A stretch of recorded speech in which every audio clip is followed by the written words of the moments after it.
Good morning student. मेरा नाम देवाशीष है और जैसा कि बायो का हम पहले भी 2 वीडियो डाल चुके हैं और शायद वो वीडियो नंबर 1, 2 है और आप लोग और भी देखिए, नो प्रॉब्लम वीडियो। तो फिर से हम बायो का लेकर आए हैं और बायो का हम अलग से प्लेलिस्ट बना देंगे और केमिस्ट्री और फिजिक्स का अलग से प्लेलिस्ट बना देंगे, नो प्रॉब्लम, और पिन अप भी कर देंगे। और आप लोगों को आज से ही जितना भी वीडियो आएगा तो सारा में आप लोगों को पीडीएफ भी मिलेगा, क्लियर। और आगे जो वीडियो अपलोड भी हो चुका है उसमें भी पीडीएफ सब में इंक्लूड हो जाएगा, नो प्रॉब्लम, क्लियर। तो देखते हैं आज हम लोग बायो का क्वेश्चंस। प्लीज़ मेरे चैनल को लाइक शेयर और सब्सक्राइब करें। तो देखते हैं फटाफट। फर्स्ट क्वेश्चन आपके स्क्रीन में है, निम्नलिखित में से कौन सा कोशिकीय घटक अधिकांश प्रोकैरियोटिक में मौजूद नहीं होता है। प्रोकैरियोटिक और यूकैरियोटिक को हम लोग बहुत डिटेल में समझेंगे, बहुत अच्छे से। प्रोकैरियोटिक का मतलब होता है एक ऐसा सेल जिसमें मतलब कि पूरा पूरा जो सेल बॉडी है वो आप लोग आइडेंटिफाई नहीं कर पाएंगे, यानी कि आप लोग सेल का सेंटर को नहीं ढूंढ पाएंगे, क्लियर। मतलब सेल का लाइसोसोम को नहीं ढूंढ पाएंगे, माइक्रोकॉन्ड्रिया को नहीं ढूंढ पाएंगे, बहुत ज़्यादा वो बहुत कॉम्प्लेक्स होता है। This is called prokaryotic. और यूकैरियोट्स में क्या होता है, सारा क्लियर होता है। तो यहाँ पे जो दिख रहा है मेरा वो यूकैरियोट सेल है। क्या है ये? यूकैरियोट सेल है, क्लियर। तो यहाँ पे जो आंसर निकल कर आ जाएगा केंद्रीय झिल्ली। केंद्रीय झिल्ली क्या होता है ये चीज़ समझते हैं। यहाँ पे जो ये न्यूक्लियस है, न्यूक्लियस का जो ये चारों तरफ बाउंड्री है, न्यूक्लियस का जो ये चारों तरफ बाउंड्री है, क्लियर। न्यूक्लियस का ये चारों तरफ बाउंड्री है। कलर थोड़ा चेंज कर लेते हैं ताकि आप लोगों को बेटर समझा पाए। देखिए न्यूक्लियस का जो चारों तरफ बाउंड्री है इसी को बोलते हैं क्या चीज? इसी को बोलते हैं केंद्रीय केंद्रक झिल्ली, क्लियर। तो ये जो है प्रोकैरियोट में क्लियर नहीं रहता, तो इधर का मटेरियल इधर रहता है, इधर का मटेरियल इधर, क्लियर। देखते हैं नेक्स्ट क्वेश्चन। तो अच्छा, यहाँ पे जो आंसर निकल कर आ जाएगा वो आ जाएगा केंद्रक झिल्ली। नेक्स्ट क्वेश्चन देखते हैं।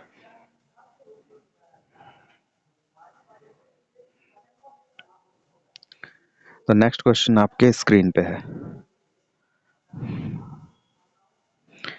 नेक्स्ट क्वेश्चन है, मानव कोशिकाओं में ग्लूकोज के विघटन द्वारा ऊर्जा का निर्माण होता है। ग्लूकोज के विघटन के लिए इनमें कौन सी आवश्यकता होती है? वो होती है ऑक्सीजन की। क्या होता है? ऑक्सीजन का, क्लियर। समझ में आया? तो जब भी यहाँ पे ग्लूकोज जब टूटता है तो वहाँ पे ऑक्सीजन बनता है जिससे हम लोगों को बहुत सारा एनर्जी मिलता है। तो यहाँ पे देखिएगा ऑक्सीजन का जो एटॉमिक नंबर है वो 8 है और ऑक्सीजन का क्या हो जाएगा यहाँ पे 16। 15.99 है जिसको हम लोग 16 ले लेते हैं ऑक्सीजन का मास। नेक्स्ट क्वेश्चन देखते हैं, आप लोगों के स्क्रीन पे है। तो नेक्स्ट क्वेश्चन है, अधिकांश कोशिकीय प्रक्रियाओं के लिए ऊर्जा मुद्रित होती है जिसको हम लोग बोलते हैं एटीपी। क्या बोलते हैं? एटीपी।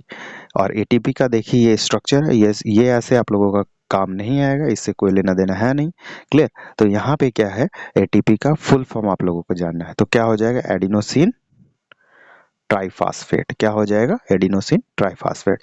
और ये कितना एनर्जी देता है? 38 एटीपी, एटीपी के फॉर्म में, क्लियर।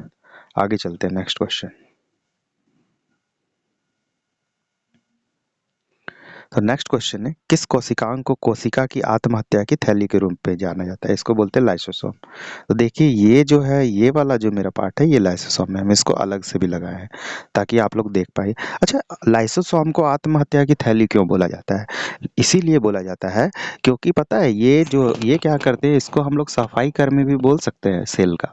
तो ये सेल का जितना भी अवशिष्ट पदार्थ है, गंदगी है, सबको ये खाता है और लास्ट में खाते खाते इतना खा लेता है कि ये खुद फट जाता है इसका बॉडी। इसी कारण से इसको आत्महत्या की थैली बोला जाता है। इसका जो पीएच वैल्यू होता है वो होता है 4.5 to 5, क्लियर। नेक्स्ट देखते हैं हम लोग, नेक्स्ट क्वेश्चन। तो यहाँ पे जो आंसर निकल कर आएगा वो आ जाएगा डी। नेक्स्ट देखते हैं हम लोग, कोशिका में 6 कार्बन वाले अणु ग्लूकोज के 3 कार्बन वाले अणु पाइरूवेट के विखंडन की प्रक्रिया कहाँ से होती है? मतलब टूटने की प्रक्रिया कहाँ से होती है? ये होती है कोशिका द्रव्य।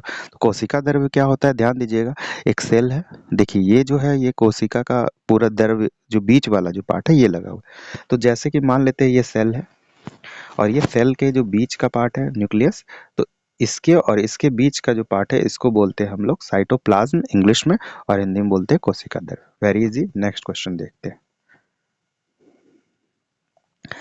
नेक्स्ट क्वेश्चन है प्रोकैरियोटिक राइबोसोम की उप इकाई को क्या कहते हैं? उप इकाई की संरचना क्या है? तो ये हो जाएगा, पता है क्या होगा? ये हो जाएगा 50 to 30s। ठीक है, तो प्रोकैरियोट्स कोशिका की झिल्ली जो 15 से 20 नैनोमीटर की आकार की होती है, ये दो तरह की होती है। एक 50 to 30s की बनी होती है, जो दोनों मिलाकर 70 के आसपास हो जाएगा, जो प्रोकैरियोट्स उसमें राइबोसोम 70s का हो जाएगा, और एक 80s का होगा। तो यहाँ पे देखिए ये राइबोसोम का प्रोकैरियोट्स और यूकैरियोट्स में हम आइडेंटिफाई किए। This is the difference between the prokaryotes and eukaryotes. Next question देखते हैं।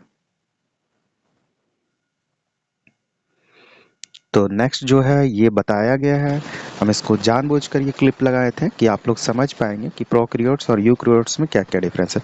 तो देखते हैं, सबसे पहले न्यूक्लियस जो है झिल्ली में अनुपस्थित रहता है, जैसा कि हम लोग फर्स्ट में पढ़े। नेक्स्ट है साइज क्या होता है? साइज जो है प्रोकैरियोट्स का बहुत छोटा होता है और इसका बड़ा होता है। बहुत छोटा मतलब 1 to 10 माइक्रोमीटर, और जबकि इसका क्या होता है यूकैरियोट्स का 10 to 100। डीएनए की संरचना गोलाकार होती है, नाभिक में नहीं। इसमें नाभिक में होता है, नाभिक का मतलब सेंट्रल में। क्लियर? और आगे हम लोग जो इंपॉर्टेंट चीज है ये राइबोसोम। राइबोसोम इसमें 30s का होता है और इसमें 80s का होता है। क्लियर? इसका जो उदाहरण है बैक्टीरिया है, और इसका जो एग्जाम्पल है प्लांट है, कवक है। क्लियर? नेक्स्ट क्वेश्चन देखते हैं। तो प्रोकैरियोट सेल की कुछ विशेषताओं का उल्लेख नीचे दिया गया है, जिसके लिए गलत विकल्प का चयन कीजिए। तो गलत विकल्प क्या होगा? झिल्लीबद्ध कोशिकांग मौजूद होते। देखिए बताए थे कि कोई भी जो सेल का जो पार्ट है वो क्लियर नहीं होता है, इसी कारण यहाँ बोला गया कोशिकांग, यानी कि वो सेल का एक पार्ट मौजूद है नहीं। तो यही आंसर हो जाएगा। यह अत्यधिक छोटा होता है, यस अभी पढ़े। 1.1 से लेकर 10 मिली माइक्रोन तक होता है। एकल गुणसूत्र होता है, तो होता है इसका नाभिकीय केंद्राभ भी होता है, यस सही है। नेक्स्ट हम लोग देखते हैं। नेक्स्ट क्वेश्चन है जब एटीपी में टर्मिनल पैकेट लीकेज को जल से उपयोग से तोड़ा जाता है तो कितनी ऊर्जा मुक्त होती है? तो इसका हो जाएगा 30, इसको रट लेना ही सही रहेगा, 30.5 किलो मोल। क्या हो जाएगा? 30.5 किलो मोल। नेक्स्ट चलते हैं हम लोग। नेक्स्ट क्वेश्चन है कौन सा कोशिकांग विषाक्त पदार्थ एवं औषधियों के जहरीले प्रभाव को खत्म करता है? तो ये हो जाएगा इंडोप्लाज्मिक रेटिकुलम। तो देखिए ये सेल का क्या है? सेंटर है, मतलब न्यूक्लियस है, और न्यूक्लियस के ये जो साथ में जुड़ा हुआ है इसी को बोलते हैं अंतःप्रद्रव्य जालिका, और इंग्लिश में बोलते हैं इंडोप्लाज्मिक रेटिकुलम। ये 2 टाइप का होता है, एक रफ होता है और एक स्मूथ होता है। रफ में क्या लगा रहता है? देखिए इस तरह का शेप का ये बना रहता है, इस तरह का। रफ में यहाँ पे राइबोसोम चिपका होता है और स्मूथ में नहीं चिपका होता है। आगे हम लोग देखेंगे इस पे question. Next question.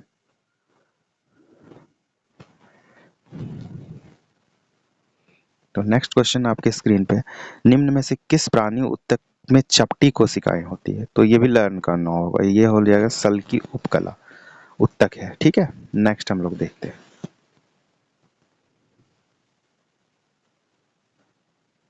Next question आप लोगों के स्क्रीन पे है, निम्न में से कौन सा कथन गलत है? तो क्या हो जाएगा? माइटोकॉन्ड्रिया में ऑक्सीजन की सहायता से एसिटिक अम्ल का विघटन होता है, ये गलत है। क्लियर? बाकी सारा सही है। आप लोग बहुत अच्छे से सारा क्वेश्चंस को पढ़ लीजिए। नेक्स्ट क्वेश्चन देखते हैं। कोस को कोरोक्यो की यकृत कोशिकाओं में SER द्वारा कौन सा महत्वपूर्ण कार्य किया जाता है? तो इसका क्या हो जाएगा? औषधियों और विषों का निर्वरीकरण। क्लियर? तो इसमें ध्यान देना है, स्मूथ इंडोप्लाज्मिक, देखिए ये स्मूथ है, इसमें कुछ नहीं है, और यहाँ पे देखिए ये छोटा छोटा सा राइबोसोम लगा हुआ है। दिस इज कॉल्ड स्मूथ और रफ। नेक्स्ट क्वेश्चन देखते हैं। नीचे दिए गए चित्रों में ए बी में 2 प्रकार की कोशिका विभाजन को दर्शाता है, इसके संबंध में कौन सा विकल्प सही है? तो ए हो जाएगा कोशिका विभाजन के प्रकार, बी हो जाएगा बी कब और कहाँ होता है। ठीक है, तो यहाँ पे ध्यान दीजिएगा, यहाँ पे जो आंसर निकल कर आ जाएगा ए। ये समसूत्री विभाजन और अर्धसूत्री विभाजन क्या है? समसूत्री विभाजन मतलब अमीबा में होगा, अमीबा में होगा, यानी कि एक पेरेंट्स बॉडी वो पेरेंट्स और डॉटर में टूट जाएगा। Parents body. This is called समसूत्री विभाजन। और अर्धसूत्री विभाजन में क्या होता है, यहाँ पे ध्यान दीजिएगा, उसमें एक मेल गैमेट होगा,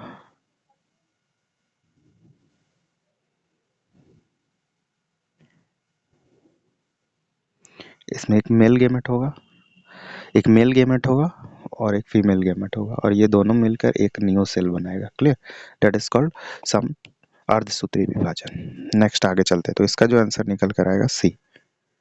नेक्स्ट चलते हैं।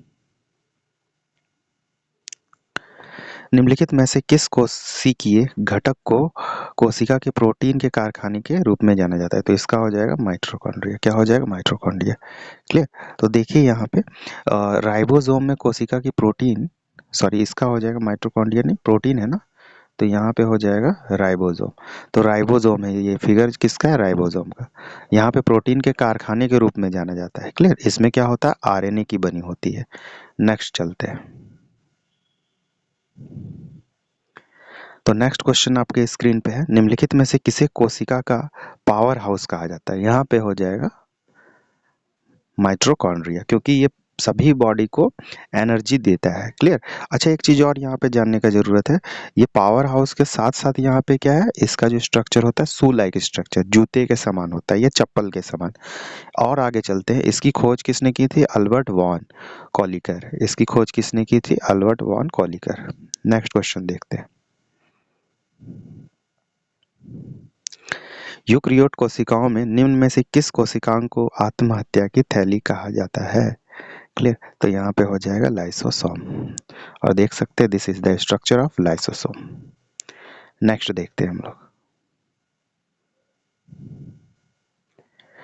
नेक्स्ट क्वेश्चन है, निम्नलिखित में से किस कोशिकांग को कोशिका की आत्महत्या आत्मघाती थैली के रूप में जाना जाता है? तो यहाँ पे हो जाएगा फिर से लाइसोसोम।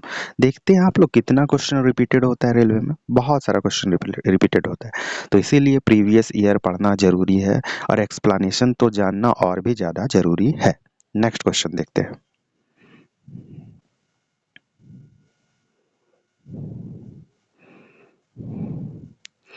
स्लाइडेन और स्वान द्वारा किया गया कोशिका सिद्धांत निम्नलिखित में से किन जीवों पर लागू नहीं होता है?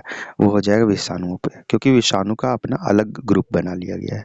विषाणु हो गया, कवक हो गया, कवक का मतलब फंगस हो गया, ये सब अपना अलग ग्रुप से आता है इसी कारण से, क्योंकि स्लाइडेन और स्वान जो है वो डीएनए का खोज किए थे।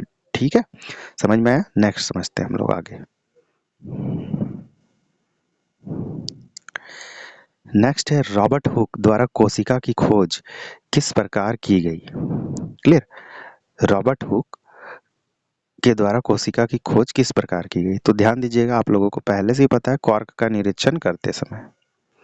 नेक्स्ट हम लोग आगे चलते हैं। कोशिका की खोज किसने की थी? तो रॉबर्ट हुक। नेक्स्ट समझते हैं आगे। केंद्रक और कोशिका झिल्ली के बीच मौजूद जेली जैसे पदार्थ को क्या कहा जाता है? क्या कहा जाता है? कोशिका द्रव्य। आगे का भी हम लोग क्वेश्चंस में पढ़ चुके हैं। This is the cytoplasm. एक सेल है और सेल के बीच में न्यूक्लियस है, न्यूक्लियस और ये सेल मेम्ब्रेन दोनों के बीच में जो पार्ट है, ये जो गैप है, यहाँ पे बहुत सारा लिक्विड भरा हुआ है, इसी को बोलते हैं कोशिका द्रव्य। आगे चलते हैं, नेक्स्ट क्वेश्चन। केंद्रक और कोशिका झिल्ली के बीच भरे हुए जेली पदार्थ को क्या कहा जाता है? देखिए फिर से रिपीटेड है, तो इसको कहा जाता है साइटोप्लाज्म। आपकी क्या चीज इंग्लिश में दे दिया गया है। नेक्स्ट क्वेश्चन देखते हैं। साइटोप्लाज्म एक जेली जैसे द्रव है जो डैश में मौजूद होते हैं, तो क्या हो जाएगा? ये हो जाएगा केंद्रक और कोशिका झिल्ली के बीच। यहाँ पे जैसे ये सेल है और सेल ये केंद्रक है, यानी न्यूक्लियस इंग्लिश में भी पूछा जा सकता है, और this is the cell membrane जिसको कोशिका झिल्ली बोला जा रहा है। इसी के बीच में क्या होगा? इसके बीच में होगा साइटोप्लाज्म, यानी हिंदी बोले तो कोशिका द्रव्य। Next question.